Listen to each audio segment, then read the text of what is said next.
Everesteko proiektuarekin buru-belarri dabilen Alex Txikonekin hitz egiteko aukera izan dugu. Hain zuzen ere, Nepalera eramango duen hegaldiaren bezperan. Everest, neguan eta oxigeno artifiziala erabili gabe igotzen saiatuko dira Alex eta bere taldea. Erronka potentea.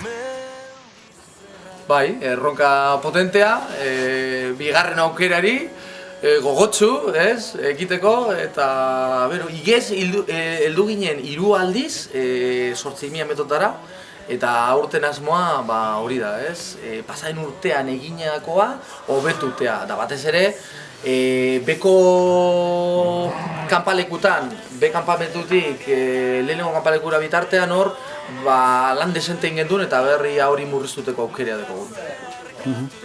Motivazioa topera, hori beti gogotsu geusek egiteko. Esatea lantaldea desberdina dela, pasen urtean Alizoritzarrez ezin izan zara etorri eta aurten badatorroztera be, eta gero Nepaleko lagunek dire 8, pasen urtean baita ere 8 izan ziren, agian 3 izango direz bardina, pasen urtekoak. Nuri Penba eta Jeltzen. Oraingoan bai, helburu nagusia da bueltatzea, hori bai, tontorrean, zapalduz gero tontorra, dire 8.848 metro, eta hori da 140.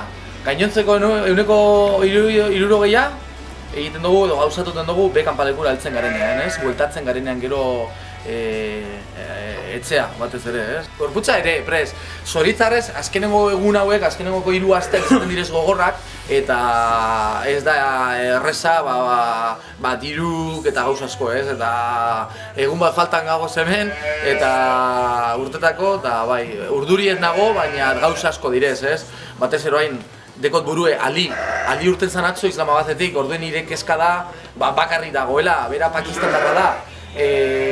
Mapa mundio bat hartuz gero, segun nun jaioa zaren, ez deko guztanak aukera bardinak, Zoritzarrez orduen, Pakistandarra dan alez, edozen arazo baldin badeko, beti zailagoa da konpontzeko, orduen nago urduri, eta nago telefonori begira berria noiz helduko, bere mesua jakiteko ondo dagoela, ondo iritzera Kamandura, Nepalera, eta ja jaso dutela, Eskerrik asko eta Inigo Aritzatik munduko zorte on guztia opa dizuegu.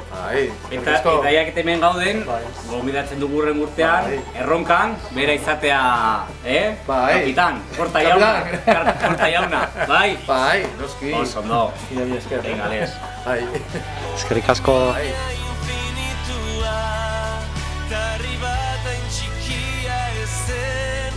Amets bakarrean